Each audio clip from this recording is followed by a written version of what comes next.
share the screen with these definitions, share it. Okay then, ठीक है। अब आ रहा है। तो इसमें सबसे पहले हमारे पास introduction of and constitution of GST हमने आपको पिछली क्लासेस में बता दिया था, जिसमें हम फीचर्स ऑफ इनडायरेक्ट टैक्सेस बता चुका था मैं, जिसमें कि मैंने आपको 7 फीचर्स बताए थे। वो आप मेरे कंप्यूटर्स पे आप जो है अपने स्क्रीन पे देख सकते हैं कि फीचर ऑफ इनडायरेक्ट टैक्सेस में क्या क्या था। It is an important source of revenue to the government. ठीक है, इनडायरेक्ट टैक्सेस क्योंकि बहुत बड़ी जो है स्केल पे इनडायरेक्ट टैक्स लगता है, इसलिए ये इनकम टैक्स से बहुत बड़ा सोर्स हो जाता है इनडायरेक्ट टैक्स। चूँकि हर प्रोडक्ट और बहुत से प्रोडक्ट्स पे और मैक्सिमम सर्विसेज के ऊपर इनडायरेक्ट टैक्स लगता है, यानी जीएसटी लगता है, या जीएसटी लगता है जब है तो फिर वो बहुत बड़ा सोर्स ऑफ रेवेन्यू हो जाता है फॉर द गवर्नमेंट। दूसरी चीज़ इसमें ये थी कि it is levied on goods and services. ठीक है, सब जानते हैं हम कि इनडायरेक्ट टैक्स इस पे लगता है, गुड्स एंड सर्विसेज पे लगता है। एंड इसमें हमने एक चीज़ और बताई थी कि tax burden is shifted to the another person. Tax का जो बर्डन होता है वो जिसके ऊपर इम्पोज हो रहा होता है टैक्स, वो उसको टैक्स पेमेंट नहीं करता। टैक्स पेमेंट कौन करता है? टैक्स पेमेंट करता है अनदर पर्सन। मान लीजिए एक होलसेलर है, उसके ऊपर जो टैक्स लग रहा है तो टैक्स वो पेमेंट नहीं करता है। होलसेलर रिटेलर से पैसे लेता है, रिटेलर जो होता है वो कस्टमर से पैसे लेता है, एंड यूजर से पैसे लेता है। फोर्थ चीज थी इसमें कि indirect tax does not pinch directly to the end user. End user को डायरेक्टली पिंच नहीं करता। डायरेक्टली पिंच करने का क्या मतलब है कि गवर्नमेंट और एंड यूजर का डायरेक्ट कनेक्शन इसमें नहीं होता कि भाई टैक्स मैं दे रहा हूँ तो डायरेक्ट मेरे को गवर्नमेंट को जमा करना होता है, इसमें नहीं है। इसमें जो है एक घूम घाम के गवर्नमेंट के पास जाती है पैसा, यानी एंड यूजर जो होता है वो किसी मीडिएटर को अमाउंट पकड़ाता है, और अमाउंट जो है फिर वो मीडिएटर जो है वो गवर्नमेंट को जमा करता है, या फिर इसके आगे का बंदा जो है वो टैक्स जमा करता है। तो डायरेक्टली पिंच नहीं करता है किसी भी एंड यूजर्स को इनडायरेक्ट टैक्सेस यानी जीएसटी।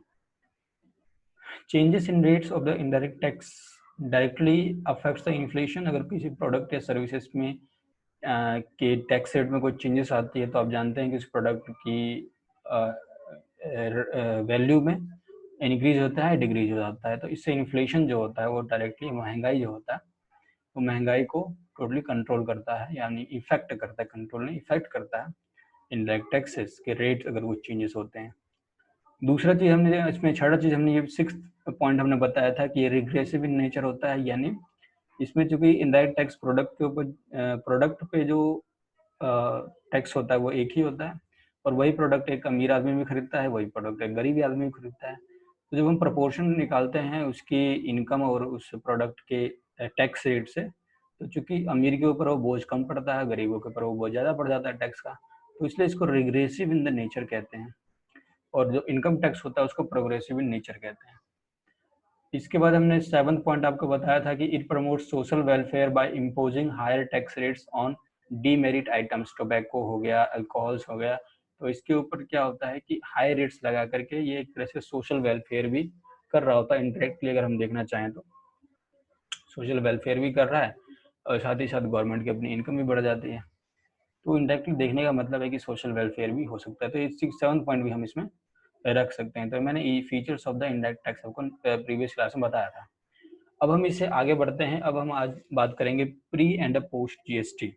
अगला हमारा टॉपिक है कि जीएसटी से पहले क्या क्या था, जीएसटी के बाद क्या क्या हो गया। तो जीएसटी के पहले प्री जीएसटी में ऐसी क्या क्या चीज़ें थी कि हमें जीएसटी लाने की जरूरत पड़ी। सबसे पहले तो यही, जीएसटी क्यों लाया? जीएसटी इसलिए लाया क्योंकि प्री जीएसटी से पहले जो चीज़ थी वो कुछ कॉम्प्लिकेट, वो जीएसटी में जो चीज़ें आई हैं उसमें वो सारी चीज़ें नहीं थी। कहने का मतलब तो यही है। तो यानी जीएसटी से पहले ऐसी क्या क्या चीज़ें थी जिसके कारण कि हमें जीएसटी लाना पड़ा। मैं आपको बताता हूँ क्या क्या चीज़ें थी। सबसे पहले चीज़ तो ये था कि जीएसटी से पहले बहुत सारे इनडायरेक्ट टैक्सेस थे, जैसे सेंट्रल एक्साइज ड्यूटी हो गया, वैट हो गया, CST service tax, indirect entertainment tax हो गया, ऑक्ट्रॉय हो गया। इस तरह के बहुत सारे टैक्सेस थे। अगर आप पढ़ेंगे मैं आपको आगे डिटेल में बताऊंगा कि क्या क्या टैक्सेस थे। बहुत सारे टैक्सेस थे जीएसटी से पहले, इनडायरेक्ट टैक्सेस। अब इन सबको हटा करके क्या किया गया, एक टैक्स कर दिया गया, जीएसटी। अब इतने तरह के जब जीएसटी से पहले इतने तक टैक्सेस थे तो क्या होते थे, क्योंकि हर तरह का टैक्स का क्या होता है, डेट अलग होता है, कंप्लायंस का डेट अलग होता है, रिटर्न भरने का डेट अलग होता है, सबका टैक्स रेट अलग होता है। और इसके कारण क्या होता है कि कंप्लायंस जो होता है, मल्टीपल कंप्लायंस करना पड़ता था हमें, इसमें मल्टीपल लॉज में पढ़ने पड़ते थे, और एक बार किसी के ऊपर टैक्स लग गया, एक्साइज ड्यूटी लग गया, फिर उस पर वैट भी लग जाया करता था, फिर उस पर सर्विस टैक्स लग जाया करता था। तो इस तरह से क्या होता था कि मल्टीपल टैक्सेशन हो जाया करती थी और कैस्केडिंग इफेक्ट हो जाया करता था। टैक्स के ऊपर टैक्स, डबल टैक्सेशन इसको कहते हैं। तो टैक्स के ऊपर टैक्स लग जाया करता था, उसको हम कहते हैं कैस्केडिंग इफेक्ट्स। तो इस तरह की प्रॉब्लम्स हमें पहले आया करती थी। क्या क्या प्रॉब्लम थी? प्रॉब्लम ये थी कि वेरियस टाइप्स ऑफ टैक्सेस थे, पहले हमारे मल्टीपल टाइप ऑफ टैक्सेस थे। इसे क्या करता था, मल्टीपल टैक्स मल्टीपल कंप्लाइंसेस की ओर ले जाया करते थे, फिर मल्टीपल लॉज में पढ़ने पड़ते थे, उसमें कैस्केडिंग इफेक्ट आ जाया करता था और डबल टैक्सेशन की प्रॉब्लम्स हमें आया करती थी। तो इन सबको देखते हुए, इन सब डिमेरिट्स को देखते हुए क्या क्या गवर्नमेंट ने जीएसटी लेकर गया है विथ इफेक्ट फ्रॉम 1/7/2017 को हमारे प्रिय प्रधानमंत्री नरेंद्र मोदी जी ने सीए दिन के यानी सीए डे के ऊपर जो है 1/7/2017 को मिडनाइट 12 o'clock को ये जो है एक्ट इम्प्लीमेंट कर दिया। ये एक्ट लेकर के आया वो, जिसमें कि इसका मेन मोटिव था कि वन नेशन वन टैक्स का इसमें मोटिव था कि एक पूरे भारत के लिए सिर्फ एक ही टैक्स होगा। Now there will be one law, all compliances at one place, no cascading, no double taxations. ठीक है, तो मैक्सिमम लेवल पे ये सारी चीजें हो चुकी हैं कि डबल टैक्सेशन नहीं हो पा रहा है, नो कैस्केडिंग इफेक्ट नहीं आ रहा है, तो हम आगे पढ़ेंगे। However, all manufacturers, traders and services provided will be called and supplier, and all wire customers will be called as recipient। तो ये दो डेफिनेशंस हैं कि सप्लायर और रेसिपिएंट कौन कौन है। तो जितने मैन्युफैक्चरर्स हैं, ट्रेडर्स हैं, सर्विस प्रोवाइडर्स हैं, उन सबको सप्लायर कहेंगे, जितने बायर हैं, कस्टमर हैं, उन सबको रेसिपिएंट्स कहेंगे। इसके बाद नेक्स्ट पॉइंट है कि इंटर स्टेट ट्रांजेक्शन्स। मैं इसमें ट्रांजेक्शन कितने तरह के होते हैं मैं आपको इसमें आगे बताऊंगा कि ट्रांजेक्शन कितने तरह की होती हैं। तो उसमें एक होता है, आप चूँकि जानते हैं कि हम लोग बहुत सारी चीज़ें चीन से मंगवाते हैं, अमेरिका से मंगवाते हैं, रूस से मंगवाते हैं। तो इंटरनेशनल ट्रांजेक्शन्स होंगी, जो कंट्री से बाहर हो रही हैं उसको क्या हम कहते हैं, इंटरनेशनल ट्रांजेक्शन्स। तो जो इंटरनेशनल ट्रांजेक्शन, दो नेशंस के बीच में ट्रांजेक्शन होती है ना, उसको भी हम लोग इंटर स्टेट ट्रांजेक्शन ही कहते हैं इन दी जीएसटी एक्ट। जीएसटी लॉ में, जीएसटी एक्ट में जो है हम लोग क्या करते हैं, इंटर स्टेट ट्रांजेक्शन ही कहते हैं, चाहे वो इंटरनेशनल ट्रांजेक्शन ही क्यों ना हो, उसको हम इंटर स्टेट ट्रांजेक्शन कहते हैं। तो ये काफ़ी इंपॉर्टेंट चीज़ है समझने के लिए, ये आपको 1 मार्क्स का क्वेश्चन इसमें पूछा जा सकता है। तो ये मैंने शॉर्ट समरी बनाई हुई है, सीए राजकुमार सर ने बनाई है समरी, उसको आधार लेकर के मैं आप लोगों को ये सारी चीज़ें को पढ़ा रहा हूँ। इसका मैं बता रहा हूँ आपको व्हाट इज जीएसटी। जीएसटी क्या होता है, ठीक है। तो जीएसटी क्या है? जीएसटी टैक्स है जो गुड्स एंड सर्विसेज के ऊपर लगाया जाता है। सिंपल चीज है, GST is tax imposed on goods और services. There must be supply of goods and services. GST कब लगेगा? जीएसटी तब लगेगा जब कोई गुड्स या सर्विस का कोई सप्लाई अगर है, तभी वो जीएसटी जो है वो लग सकता है। फिर हमने पूछा गया कि supply can be of 2 types as follows. 2 तरह की सप्लाईज हो सकती हैं। चलो मैं आपको पहले इसको ड्रॉ करके आपको कुछ बताता हूँ कि व्हाइट बोर्ड में लेकर गया हूँ पहले। हाँ ठीक है, अब मैं आपको बताता हूँ। तो मैंने कहा कि जीएसटी, जीएसटी, ठीक है, ये किसके ऊपर लगता है? तो 2 चीज़ें हैं। फर्स्ट ऑफ ऑल जीएसटी कब लगेगा? अब हम दोबारा वहीं पे आते हैं अपने चैप्टर पे कि सबसे पहले मैं आपको बता देता हूँ सप्लाई। सप्लाई, जैसा कि आप जानते हैं, सप्लाई क्या होता है। सप्लाई सिंपल वर्ड में आपको बता देता हूँ सप्लाई की डिफिनेशन। कोई चीज़ आप सेल कर रहे हैं, परचेज, सप्लाई, सेल, परचेज, या कोई सर्विस प्रोवाइड करना, कोई सर्विस परचेज या कोई सर्विस रिसीव करना, इन सबको क्या कहते हैं? सप्लाई कहते हैं। ठीक है, सप्लाई 2 तरह के होते हैं, इंटर स्टेट सप्लाई होता है और इंट्रा स्टेट सप्लाई होता है। इंटर स्टेट सप्लाई क्या होती है? इंटर स्टेट सप्लाई जैसे नाम से पता लग रहा होगा, 2 स्टेट्स के बीच में जब सप्लाई होता है, यानी प्रोडक्ट जो होता है origin where origin and destination of supply fall under two different states, UTs यानी union territories, state and UTs. एक स्टेट है, एक यूनियन टेरिटरीज है, या कंट्रीज हैं, दो तरह की कंट्रीज हैं। The supply will be inter state and the IGST will be could be levied. उसके बाद है कि IGST will be payable to the central government and central government retains CGST portion out of the IGST and balance portion of IGST. SGST will be transferred to the destination or the consuming state. The destination is a union territory, then balance portion UTGST will be written by central government itself in different pockets of the accounts. ठीक है, तो एक होगा inter state, एक हो गया inter. Inter state क्या होता है, जब स्टेट के बीच में ही सॉरी जब एक ही स्टेट में जो होता है origin and destination of supply fall कर जाता है, यानी जहाँ से गुड्स जा रहा है और जहाँ पहुँच रहा है दोनों जगह एक ही स्टेट में है, ठीक है, तो उसको हम कहते हैं intra state supply of goods और सर्विसेज। अब इसमें क्या होता है कि under the same state then supply will be interstate according CGST and SGST UTGST would be payable। अब इस केस में क्या क्या चीज, जैसे हमने ऊपर पढ़ा कि इसमें IGST पे पेबल होता है, क्या होता है IGST पेबल होता है, लेकिन इसमें CGST एंड SGST में central GST and state GST या फिर यूनियन टेरिटरी GST में पेबल होता है, ठीक है। अब चूंकि ये जो स्टेट का पोर्शन है वो स्टेट के पास आ जाएगा, जो सेंटर का पोर्शन है वो सेंटर के पास आ जाएगा, UTGST का पोर्शन भी सेंटर के पास ही जाता है क्योंकि यूनियन टेरिटरी सेंटर ही कंट्रोल करती है। इसके बाद हम आप नेक्स्ट पोर्शन हमारा नेक्स्ट जो है वो है GST लॉ। GST लॉ क्या होता है, GST लॉ बहुत सारे एक्ट्स नोटिफिकेशंस इन सबको मिला करके GST लॉ बनता है। कोई भी लॉ बनता है एक्ट नोटिफिकेशंस वगैरह सब कुछ मिला करके जो है वो लॉ की शक्ल लेता है। इसमें मैं एक्ट पहले बता दूं कि कितने तरह के एक्ट्स होते हैं। एक्ट टोटल सबसे पहले मैं बता दूं for levy and collection of CGST के लिए एक एक्ट बना हुआ है, CGST एक्ट 2017। SGST के लिए जितने भी स्टेट्स हैं उन सब के लिए टोटल 31 एक्ट्स हैं।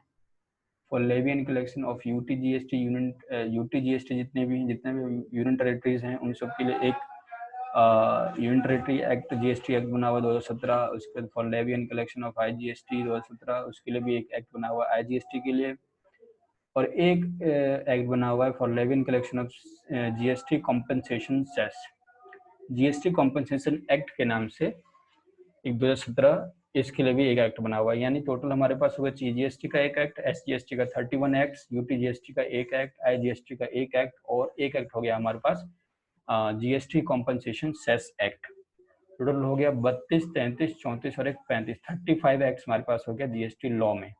GST लॉ में आपको पूछें कितने एक्ट्स हैं तो आप बताएंगे 35 एक्ट्स हैं, और उसमें आप इस तरह बता सकते हैं कि CGST का एक एक्ट है, IGST का एक एक्ट है, UTGST का एक एक्ट है, GST कॉम्पनसेशन का एक एक्ट है, और GST कॉम्पनसेशन सेस का एक एक्ट है, और 31 एक्ट है हमारे पास स्टेट्स का, स्टेट यानी SGST एक्ट 2017। तो ये सारे एक्ट 2017 के।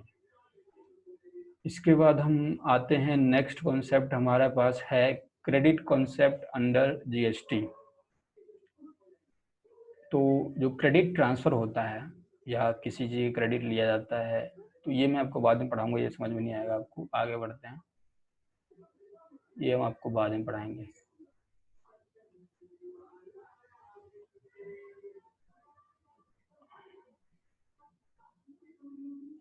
अब मैं आपको 6 नंबर का एक 5 नंबर या 6 नंबर का क्वेश्चन आता है वो मैं बता रहा हूँ। Deficiencies in old system of taxation और या फिर बेनिफिट ऑफ GST आप कहते हैं। आपके पास अगर क्वेश्चन आता है कि आप बताएं deficiencies of old system of taxation यानी GST यानी प्री GST के पहले ऐसी कौन कौन सी डेफिशिएंसीज थी या फिर क्या क्या डिमेरिट्स थे, या दूसरा क्वेश्चन इससे बनाया सकता है कि आप बेनिफिट्स बताइए ऑफ GST। तो इसमें आपको पॉइंट सबसे पहला बेनिफिट ऑफ GST क्या होता है कि इसमें मल्टीपल टैक्सेस नहीं है, एक ही टैक्स है ना, वन टैक्स वन नोटिस, सिर्फ एक टैक्स है। पहले क्या होता था, बहुत तरह के टैक्स होते थे, CGST एक्साइज ड्यूटी होता था आपके पास, फिर ऑक्ट्रॉय हो गया, सर्विस टैक्स, वैट, इस तरह के बहुत सारे टैक्सेस थे पहले, लेकिन अब सिर्फ GST है। दूसरा पॉइंट इसमें है कि पहले मल्टीपल कंप्लायंसेस हुआ करते थे, अब क्या है, कंप्लायंसेस जितने भी हैं सब तरह के कंप्लायंसेस एट वन प्लेस हो जाया करते हैं। अलग अलग तरह के एक्ट नहीं है, अलग अलग तरह लॉ नहीं है, लॉ एक ही लॉ है और उसी लॉ के अंतर्गत एक ही प्लेटफॉर्म के ऊपर आपको सारे कंप्लायंसेस मिल जाएंगे और एक ही प्लेटफॉर्म पे अगर सब मिल जा रहे हैं तो मल्टीपल कंप्लायंसेस करने की जरूरत नहीं है। कैस्केडिंग इफेक्ट खत्म हो चुका है जीएसटी आने के बाद। क्यों? क्योंकि बहुत सारी डबल टैक्सेशन वगैरह खत्म हो गया। No uniformly among laws, now one law with great uniformity. अब पहले क्या था कि लॉ एक दूसरे को एक दूसरे से काफ़ी डिफरेंट कई बार एक ही चीज़ को लेकर के व्यूज रखते थे। अब लॉ एक है तो इसमें यूनिफॉर्मिटी आ गई है, पहले यूनिफॉर्मिटी नहीं थी। Now no evasion of taxes to the extent which leading to increment in government revenue. और इसके बाद moreover due to introduction of GST there will be a major boost to Make in India initiatives and GST is a win-win situation for all। आप ये भी एक line जोड़ सकते हैं। तो बेनिफिट ऑफ जीएसटी है। इसके बाद है जीएसटी नेटवर्क के बारे में कुछ पढ़ लेते हैं। जीएसटी नेटवर्क क्या होता है, जीएसटीएन क्या है। तो GST network is a company registered under section 8 of companies act 2013। A company not for profit, not for profit organization है, कंपनी है। और यहीं पे जाइए एक प्लेटफॉर्म है जहाँ पर जाकर क्या करते हैं आप सारे अपने वर्किंग करते हैं।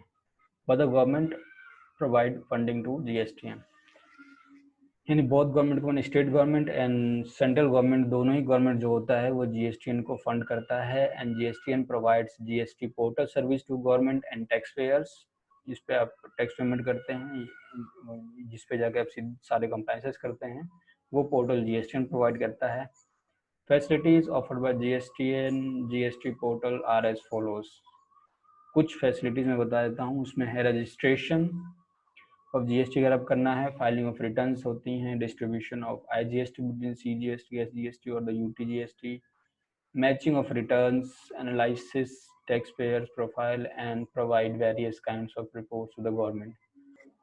कॉन्स्टिट्यूशन, अब एक मैं आपको कॉन्स्टिट्यूशन बता देता हूँ, यानी संविधान में हमारे पास कौन कौन से आर्टिकल्स हैं जिसे हमें पढ़ने की जरूरत है। जीएसटी में 4 तरह के आर्टिकल्स हैं जो हमें पढ़ने की जरूरत है। Article number 246A, article number 269A, article number 366 और एक लास्ट आर्टिकल है वो है आर्टिकल नंबर 279A जो जीएसटी काउंसिल को लेकर के है। तो सबसे पहला आर्टिकल हमारे पास है 246A। ये क्या कहता है? सबसे पहला आर्टिकल 246 से क्या कहता है? ये कहता है कि सीजी यानी central government and every SG यानी state government have continuous power to make laws with respect to CGST and SGST और UTGST for the intra state supply. कोई भी तरह की इंट्रा स्टेट अगर सप्लाई है तो उसमें जो सीजीएसटी और एसजीएसटी के जो भी लॉ बन रहे हैं तो उसमें सेंट्रल गवर्नमेंट और स्टेट गवर्नमेंट दोनों के पास बराबर यानी सिमुल्टेनियस पावर होता है उसके रिगार्डिंग कोई अगर लॉ बनाना है तो उसके लिए। सेकंड पॉइंट इसमें रखा गया है कि CG has exclusive power to make law with respect to IGST. तो अगर कोई इंटर स्टेट जीएसटी का कोई अगर लॉ बनाना है तो उसमें सिर्फ सेंट्रल गवर्नमेंट के पास एक्सक्लूसिव पावर होता है, वो अपनी तरह से लॉ बना सकता है, उसमें स्टेट गवर्नमेंट का कोई रोल नहीं है। उसके बाद इसमें एक थर्ड पॉइंट इसमें रखा गया है 246A में कि 5 पेट्रोलियम प्रोडक्ट्स, कौन कौन से? Petroleum crude, high speed diesel, motor spirit, natural gas, aviation turbine fuel would be covered under the ambit of GST from that date which will be recommended by GST Council। यानी third point इसमें ये है कि GST council जब चाहेगा तब इस 5 तरह के पेट्रोलियम प्रोडक्ट्स के ऊपर वो जीएसटी इम्पोज कर सकता है। अब वो जब वो नोटिफिकेशन वगैरह निकाले तो उस टाइम पे वो जीएसटी इम्पोज होगा, लेकिन अभी इन सब पेट्रोलियम प्रोडक्ट्स के ऊपर जीएसटी इम्पोज नहीं होता।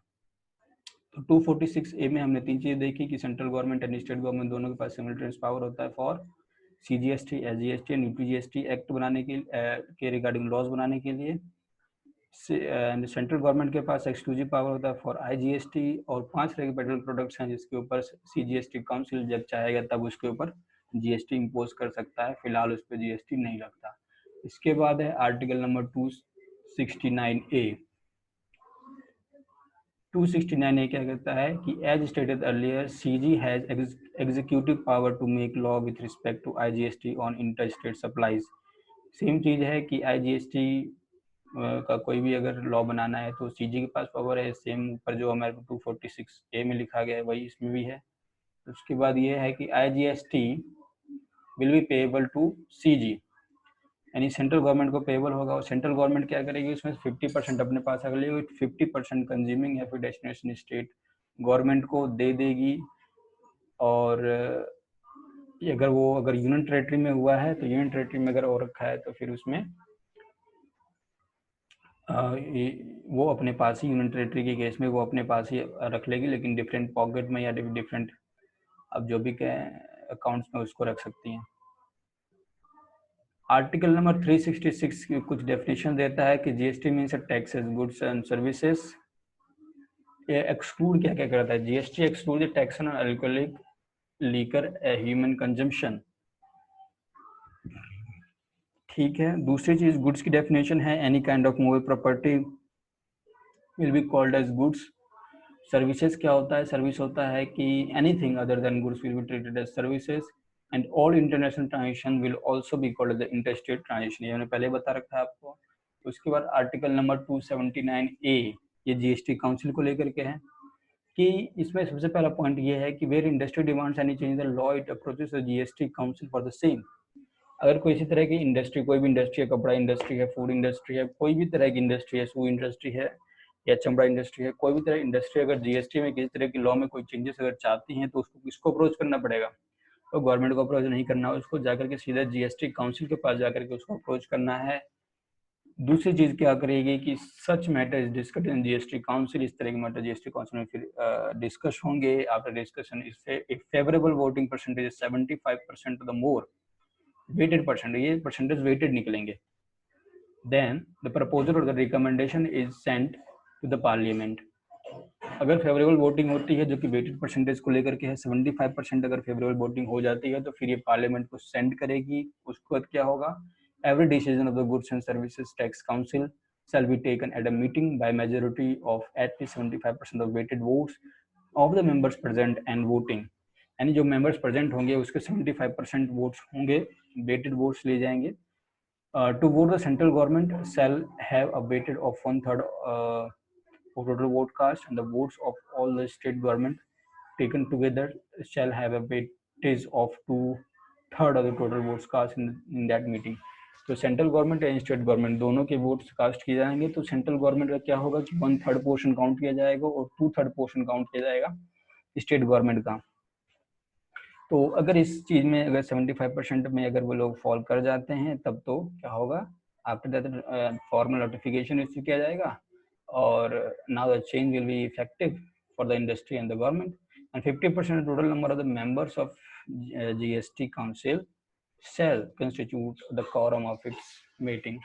तो जीएसटी काउंसिल को लेकर के था सिंपल चीज है, 279 में कुछ नहीं है।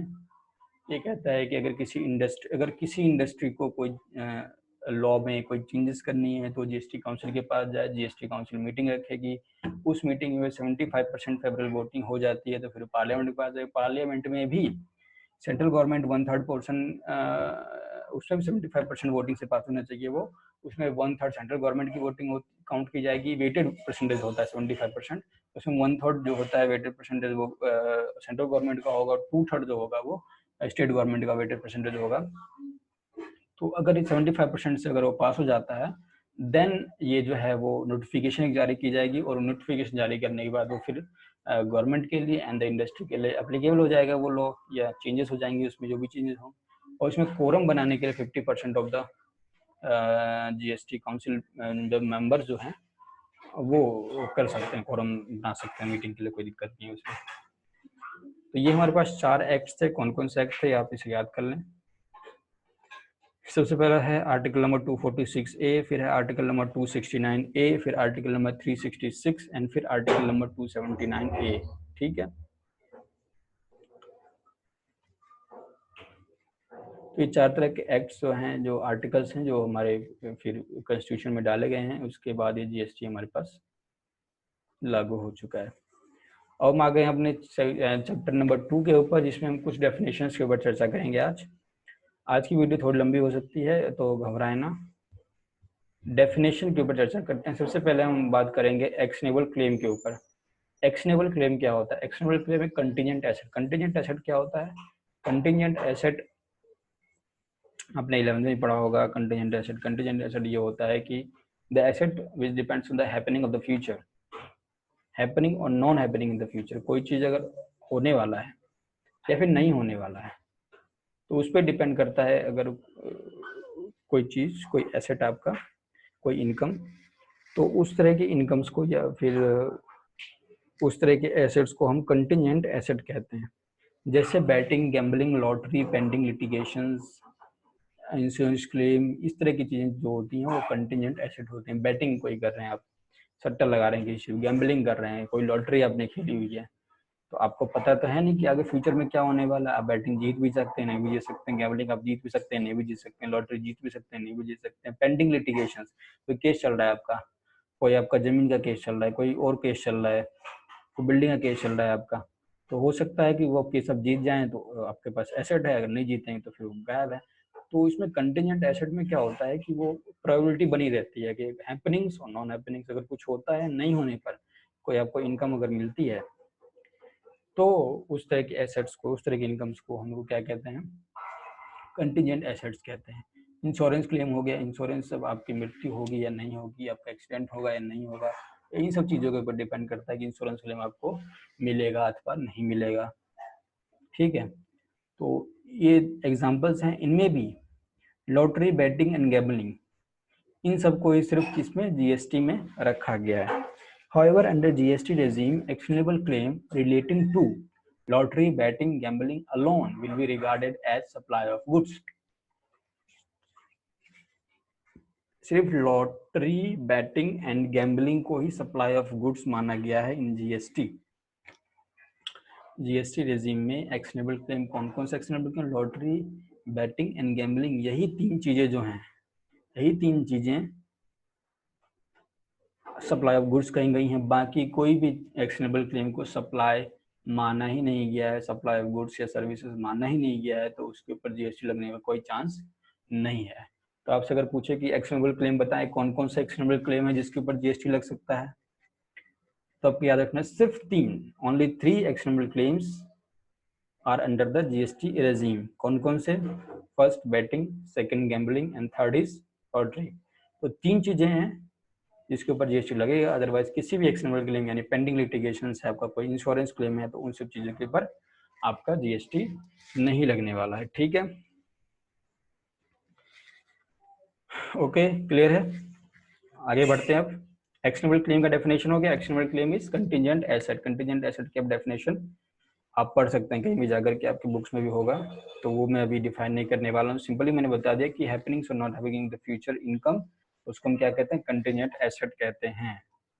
और एक्सटर्नल क्लेम सिर्फ 3 तरह के एक्सटर्नल क्लेम होती हैं, जो बैटिंग, गैम्बलिंग एंड लॉटरी, ये 3 के ऊपर सिर्फ जीएसटी लगेगा। बाकी इनको ही supply of goods and services कहा जाता है, इनको ही सप्लाई ऑफ गुड्स कहते हैं। तो सप्लाई ऑफ गुड्स जब इनको कहते हैं, तो फिर इनके ऊपर किसी भी अन्य तरह के एक्सटर्नल क्लेम को सप्लाई नहीं कहते हैं, सप्लाई ऑफ गुड्स या सप्लाई ऑफ सर्विसेज नहीं कहते हैं। इसलिए हम किसी और तरह की एक्शनेबल क्लेम को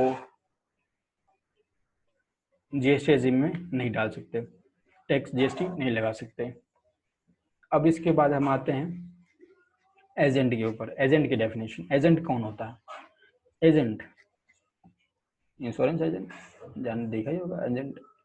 भाई एजेंट बन क्या है? एजेंट बन कोई किसी और के बिहाफ पे कोई काम कर रहा है, कोई एक पर्सन है जो किसी और के बिहाफ पे काम कर रहा है, वो एजेंट होता है। सिंपल वर्ड में तो यही मीनिंग होता है एजेंट का। लॉ क्या कहता है ये हम देख लेते हैं। लॉ में एक एक वर्ड एजेंट को लेकर क्या डिफाइन किया गया है वो हम देख लेते हैं। A person, a person, first of all एक आदमी होना चाहिए, एक पर्सन होना चाहिए, ठीक है, वही एजेंट हो सकता है। एजेंट कोई कंप्यूटर नहीं हो सकता, कोई आप अगर देखें कोई कंप्यूटराइज थिंग नहीं हो सकती। आजकल क्या कह रहे हैं, रोबोट्स, रोबोट्स कोई एजेंट नहीं हो सकता। तो अ person including a factor, inclusive definition है एजेंट का, तो including a factor, broker, commission agent, del creditor agent or any other mercantile agent by whatever name called.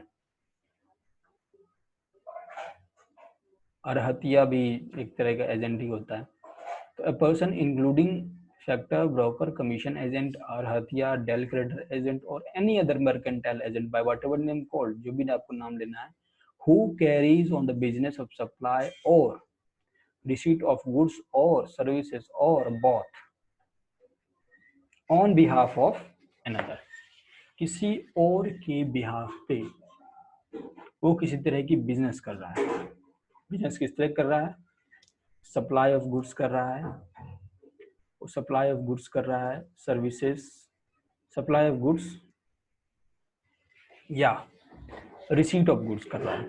या तो बेच रहा है या खरीद रहा है, या तो सर्विस दे रहा है या फिर वो सर्विस ले रहा है, या फिर वो गुड्स भी दे रहा है सर्विस भी ले रहा है, दोनों तरह की चीजें भी कर रहा है.